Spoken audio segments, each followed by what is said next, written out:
Hello student, I am Satyadev Tiwari. Welcome to online classes which is organized by Adarsh City Convent School Kapur and preferred by their honor Mr. Rajveer Singh ji. Today we will discuss about science chapter 5 fundamental unit of life. This is a portion of biology first lesson for class 9. Now first we will discuss about cell. That mean कोशिका। कोशिका के बारे में हम जानेंगे कि क्या होती है कोशिका और किस प्रकार से यह एक ऑर्गन बॉडी को डेवलप करने में कैसे हेल्प करती है। Now let us we will start. In 1665 Robert Hooke examine the thin slice of cork through self design microscope. 1665 ईस्वी में रॉबर्ट हुक नाम के जो साइंटिस्ट थे उन्होंने अपने से एक माइक्रोस्कोप बनाया। यहाँ पे माइक्रोस्कोप का जो फिगर है वो मैंने दिखाया हुआ है कि कैसा माइक्रोस्कोप उन्होंने बनाया हुआ था। माइक्रोस्कोप है जो सेल्फ डिजाइन था, उन्हीं के द्वारा बनाया गया था और इसी के द्वारा देखा गया कि सेल कैसे होती है और किसे हम सेल कह सकते हैं। नाउ फर्स्ट ऑब्जर्वेशन और लेकर के उन्होंने देखा तो उसमें लिया क्या कि slice of cork. Slice means क्या होता है, टुकड़ा, और कॉर्क एक ट्रीज की जो ऊपर की कवर होता है, ऊपर का जो कवर होता है उसको निकालते हैं तो उसको हम बोलते हैं स्लाइस ऑफ कॉर्क। तो उसको लेकर के जो सेल्फ डिजाइन उनका माइक्रोस्कोप था, जब उसमें देखा तो उन्होंने ऑब्जर्वेशन में पाया, अपने प्रेक्षण में पाया तो उसे कुछ इस तरीके से बताया कि it look like honeycomb consisting little compartments. इसका मीनिंग है कि यह बिल्कुल मधुमक्खी के छत्ते जैसा दिखता है। कैसा दिखता है? मधुमक्खी के छत्ते जैसा दिखता है और जिसमें छोटे छोटे घर से बने हुए हैं, लेकिन ये घर आपस में क्या हैं? जुड़े हुए हैं। कैसे जुड़े हुए हैं? कुछ इस प्रकार से जुड़े हुए हैं। ये सेल का स्ट्रक्चर है, जैसा उन्होंने देखा वैसा उन्होंने बताया। और जो हनीकॉम्ब बोला वो कुछ इस तरीके से उन्होंने पाया, जिसे उन्होंने बताया कि ये क्या है? Look like as a honeycomb that will consisting small type के ये जो कंपार्टमेंट्स हैं, इसको बताया कि ये क्या है? लिटिल कंपार्टमेंट है। ये छोटे छोटे होम्स हैं जो सेल को क्या कर रहे हैं? एक दूसरे के साथ में ऐड कर रहे हैं और सेल कुछ इस प्रकार से दिखती है। सेकेंड, उन्होंने फिर डिस्क्राइब कर दिया कि ये क्या है? सेल ही है। All living things are composed of cells. जितने भी सजीव वस्तुएं होती हैं वो किस चीज की बनी होती हैं, किस चीज से जुड़ी होती हैं, उसी का नाम क्या है? सेल, कोशिका। All living things are composed of cells, it is the basic unit of life. और यही जीवन की क्या है? सर्वोत्तम इकाई है। इसी को हम आगे ले चल के जीवन के रूप में देखते हैं ना। इस बेसिस, इस थ्योरी के आधार पर उन्होंने जो ऑर्गेनिज्म दैट मीन जीव, ऑर्गेनिज्म को दो प्रकार से बांटा। फर्स्ट उन्होंने लिया यूनिसेलुलर ऑर्गेनिज्म, यानी एक कोशिकीय जीव। एक कोशिकीय जीव जो होते हैं उनके पास केवल सिंगल सेल होती है अपने लाइफ को सरवाइव करने के लिए, आगे ले जाने के लिए, और उनकी वही एक सेल सारे फंक्शन को क्या करती है? कराती है। तो डेफिनेशन में देखेंगे, it is a single celled organism or function performed by a single cell and its life span is short। ये क्या होता है? जो सिंगल सेल होते हैं वे क्या होते हैं? उनकी लाइफ बहुत शॉर्ट होती है। उनका लाइफ स्पैन करने का मीन्स है till to birth to up till death, यानी जन्म से लेके मृत्यु तक का जो समय होता है उसको बायोलॉजी की जो भाषा होती है उसमें बोला जाता है लाइफ स्पैन।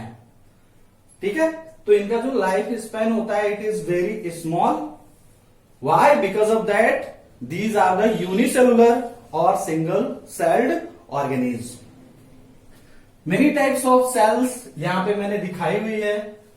कुछ इस टाइप से उन्होंने प्रैक्टिकल को पहले डिस्कस करते हैं कि उन्होंने प्रैक्टिकल को कैसे किया। स्लाइड लिया, स्लाइड पे ऑनियन पील जो ऊपर एक पन्नी सी लगी होती है, प्याज को हम जब छीलते हैं तो ऊपर एक छिलके साथ दिखता है, हमें व्हाइट कलर की एक पन्नी दिखती है, तो उसको क्या किया, पिनअप से निकाल लिया और इस स्लाइड पे क्या किया, यहां पे पुट कर दिया। और इसी स्लाइड पे क्या लिया, थोड़ा सा ग्लिसरीन डाला और उसके साथ में सेफरीन सॉल्यूशन, सेफरीन सॉल्यूशन को ऐड करके जब स्लाइड को यहां रख करके उन्होंने देखा तो कुछ इस टाइप से स्ट्रक्चर दिखा, जिसे रॉबर्ट हुक ने 1665 में क्लेरिफाई किया कि ये क्या है, हनीकॉम्ब जैसा दिखता है, छोटे छोटे कंपार्टमेंट बने हैं और इसे ही हम सेल कहते हैं। ठीक है। अब उसके बाद उन्होंने बताया कि इसमें क्या होता है, न्यूक्लियस होता है और सेंटर का जो हिस्सा है उसे हम क्या बोलते हैं, न्यूक्लियस, केंद्रक। किसी भी कोशिका का केंद्रक उसके सेंटर हिस्से में होता है। सेकेंड थिंग जो उन्होंने बताई कि जो इंडोमेम्ब्रेन सिस्टम है, इंडोमेम्ब्रेन जो सिस्टम है उसका जो लिटिल ये स्मॉल पार्ट है जो पॉइंटर के रूप में शो होता है, ये क्या होता है कि लिक्विड होता है और लिक्विड को उन्होंने क्या नाम दिया, साइटोप्लाज्म, जो क्या करता है, नरिश करता रहता है सेल को।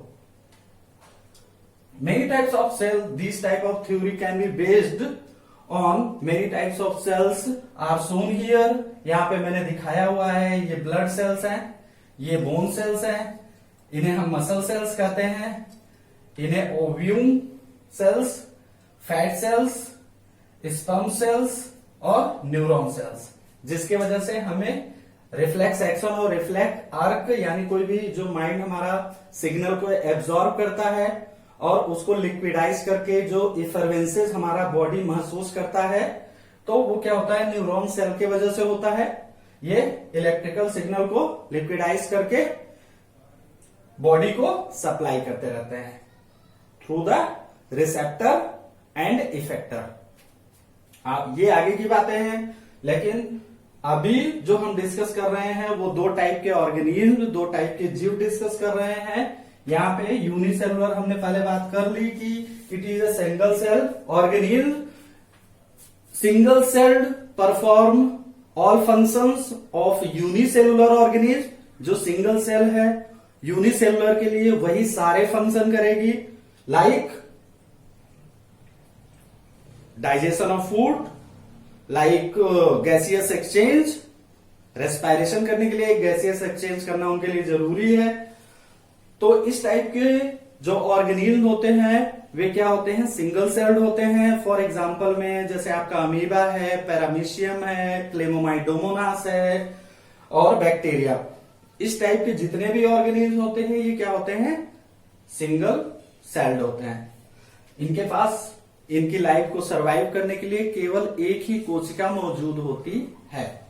दूसरा जो महत्वपूर्ण पार्ट है, very important, multi cellular organism. Multi cellular कहने का मीन्स है लार्ज नंबर ऑफ सेल्स, यानी ऐसे जीव जिनके पास एक से ज्यादा सेल होगी, या फिर हम कहें कि मैक्सिमम सेल्स के वजह से उनकी बॉडी क्या होगी, आप बिल्ड होगी।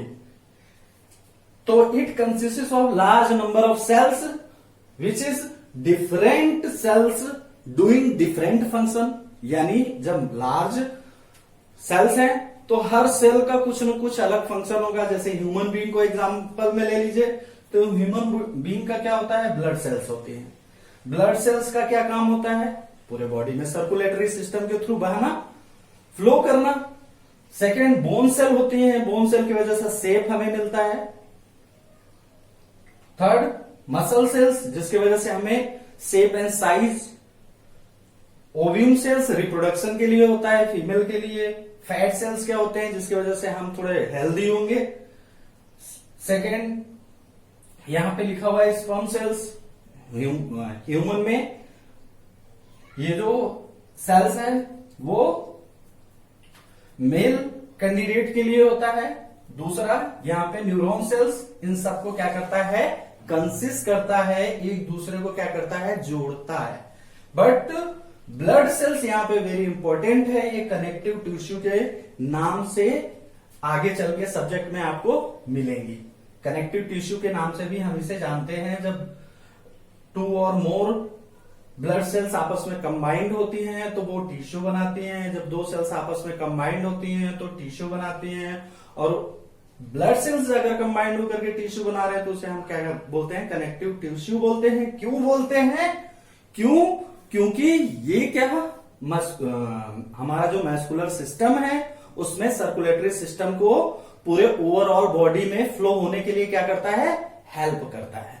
ठीक है, उसके बाद हम पहुंचते हैं इसके एग्जाम्पल में कि मल्टी सेलुलर जो ऑर्गेनिज्म होते हैं वो कैसे होते हैं, कौन कौन है। तो फॉर एग्जाम्पल में ह्यूमन है, ट्रीज है, एनिमल